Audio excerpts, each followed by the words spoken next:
बोलती पुस्तके. ज्यांना वाचनाचा नाद त्यांना बोलती पुस्तके घाली साद. आमचं चॅनल सबस्क्राईब करा आणि सबस्क्राईब करायला इतरांनाही सांगा.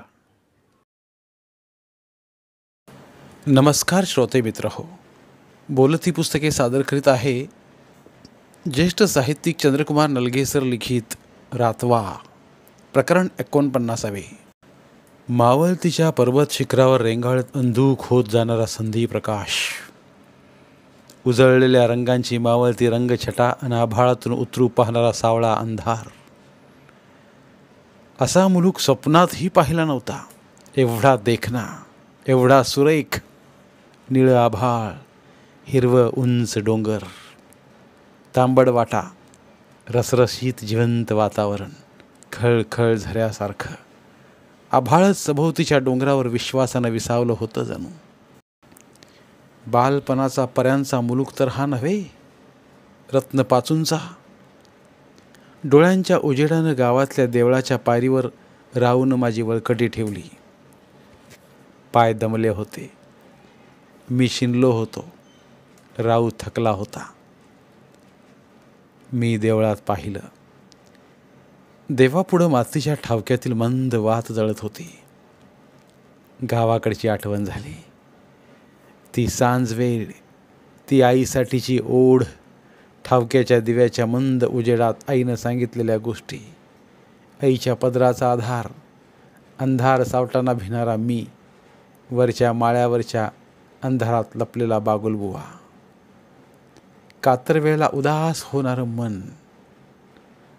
हा तर परमुलूक.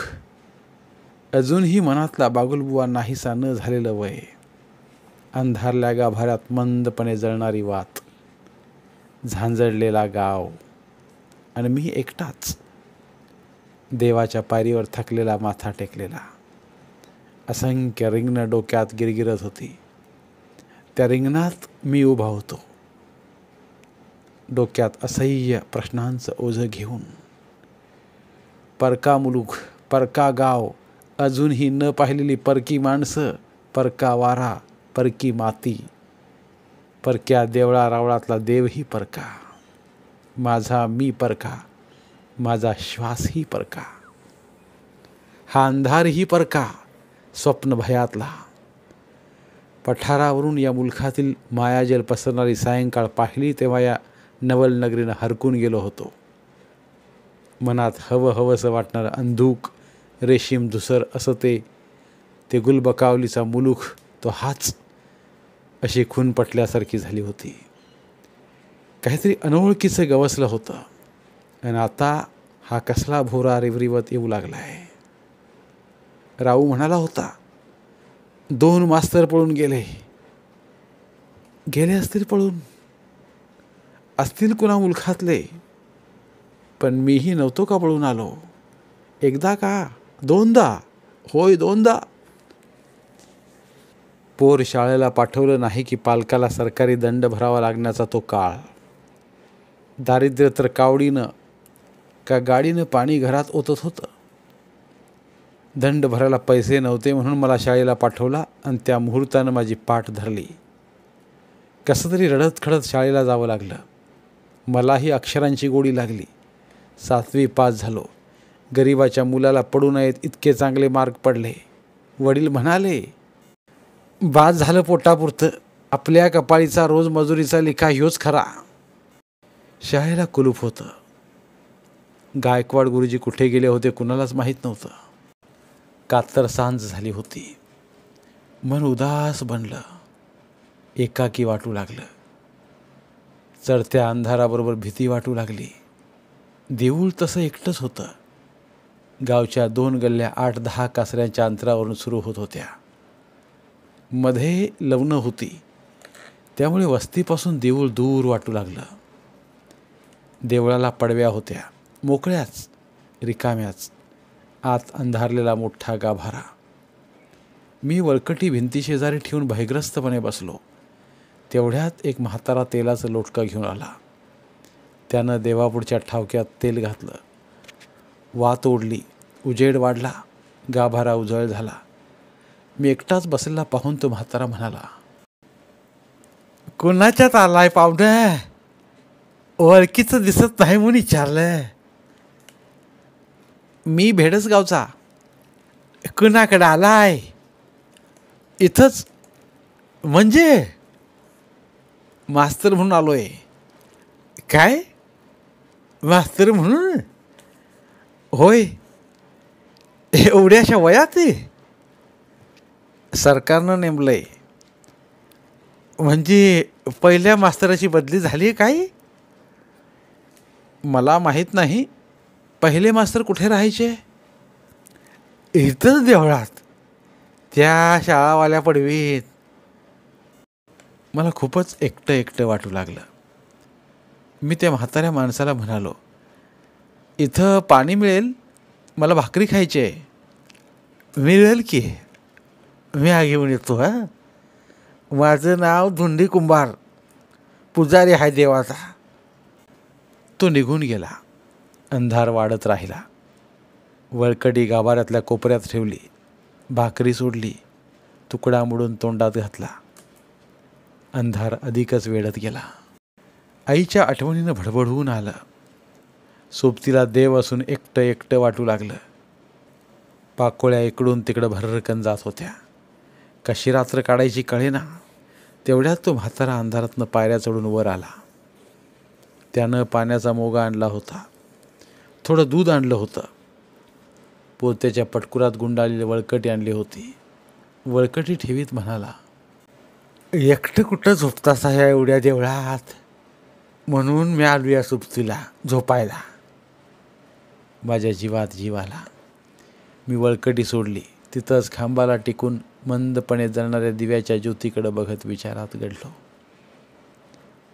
बाहेर किर्र अंधार होता. सारं सामसूम झालं होतं. कुठल्या तरी वाडी वस्तीवर राहून दिलेली दिवंडी किनाट अशी कानावर पडली. नवा मास्तर आलाय, उद्यापासून शाळा भरल हो. माझ्या मन गाभाऱ्यात उळकीची घनघन घंटा वाजत राहिली. या रात्रीनंतर उद्या नोकरीचा पहिला दिवस उजाडणार होता. रात्रभर नानापरीच्या स्वप्नाने पार येरगाठून टाकलं. जागा होऊन पाहतो तुम्ही नव्याच ठिकाणी. आपल्या घरात नव्हतो. एकदम चकित झालो. मी या ठिकाणी? इथं? अनोळखी ठिकाणी? डोकं झटकल्यावर मग कळलं, मी इथं आलोय, नोकरीच्या जागी. इथंच आपण रात्री झोपलो. देवळात मी बाजूला पाहिलं तर तिथं तो पुजारी नव्हता. तो केव्हा उठून गेला ते कळलंच नाही. मी देऊळभर नजर टाकली. तिथला निर्मनुष्य एकांत कसासाच वाटला. देवापुढचा दिवा विझला होता. देव पारोसा एकटा वाटला. मला माझं एकाकीपण खायला उठलं. एवढ्या देवळात मी एकटाच होतो. ना ओळख, काय करावं कळेना. अंथरुणावर तसाच गुडघ्याला मिठी घालून बसलो उदासपणे. घरची आठवण झाली. रात्री रात्रभर नाना विचारांनी झोप लागली नव्हती. नवी जागा, नवा मुलूक. पहाटे पहाटे केव्हा तर डोळ्याला डोळा लागला. तेव्हाच तो पुजारी केव्हा सोडून गेला कळलंच नाही. आता काय करायचं? कुणाला विचारायचं? भिंतीला टेकून तसाच बसून राहिलो. तेवढ्यात तो पुजारीच देवपूजेसाठी साहित्य घेऊन आला. मला म्हणाला, उठलास हा? मी हो म्हटलं. उठलो. अंथरूण गोळा केलं. ते गुंडाळून ठेवलं. पुजारी देवपूजेत गुंतला. मला करमेना. मी बाहेरच्या चौखंडात आलो. दिवस उगवला होता. सभोवार नजर टाकली. तिन्ही चारी बाजूनी उंच डोंगर, मध्ये भात शेतीचा पट्टा.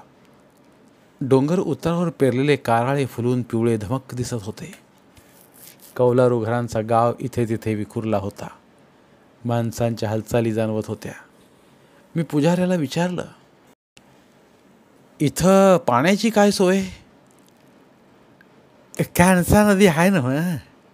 ह्या गल्लीनं सरळ गेलं की वाट नदीलाच जाते. तिथलंच पाणी गावाला. कळलं सारं हळूहळू तुम्हाला. आंघोळीला जाणार आहेस? जावा जावा असं गल्लीनं.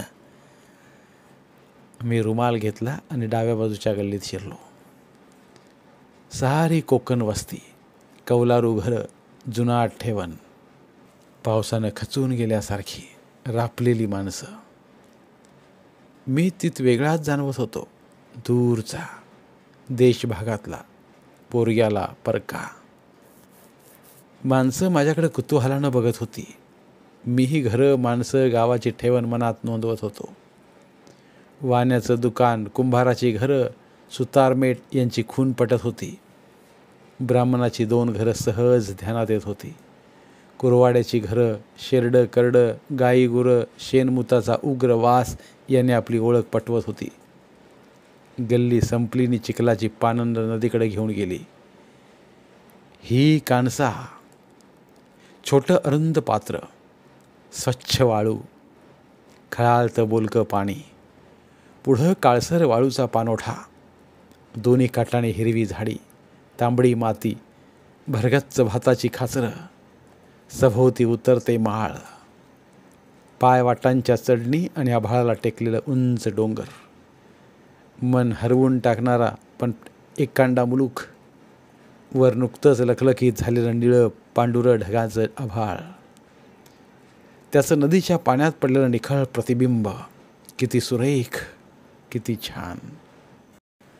पाणोठ्याच्या वरच्या बाजूला काळाभोर खोल असा डोह, त्याचं पाणी संथ, गार आणि कावळ्याच्या डोळ्यासारखं. नवी माती, नवं आभाळ, नवं पाणी, नवा मुलूक, कोकणी वस्ती यांची पहिलीच ओळख होत होती. इथंच राहायचं आहे, नवं जगणं शिकायचं आहे. नव्या जगण्याचा श्री गणेशा इथूनच होणार आहे. आयुष्याचा खरा प्रवास कांसेच्या साक्षीनं होतो आहे याची जाणीव मला तिथल्या पाण्याला स्पर्श करतानाच झाली.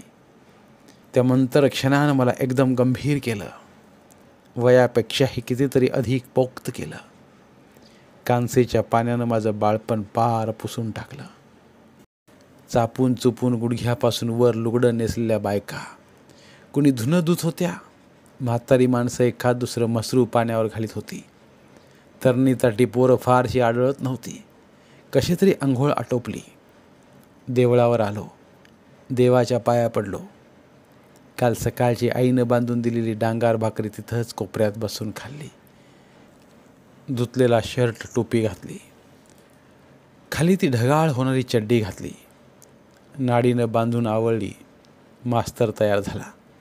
तेवढ्यात एक एक पोर देवळाच्या दिशेनं येताना दिसू लागलं. मळलेली फाटकी कापडं अंगावर. खरं तर तीच माझं दैवत होती. मला बरं वाटलं. त्यांच्या जीवावर माझा पोटापाण्याचा प्रश्न मिटणार होता. उभ्या आयुष्याला, घरादाला आधार मिळणार होता. मीही उत्सुकतेनं त्या मुलांकडे पाहू लागलो. शाळेच्या पडवीला कुलूप होतं. दुसऱ्या बाजूला उघडीच पडवी होती. तिथं केर कचरा होता. जमीन उकरली होती. मुलं आली तर तिथं शाळा भरवू असं म्हटलं. देवळातल्या पुजाऱ्यानं ठेवलेला निगडीचा झाडू घेतला आणि ती पडवी लुटून काढली. तेवढ्यात खांद्यावर पटकूर, हातात काठी घेतलेला राऊ तळाला.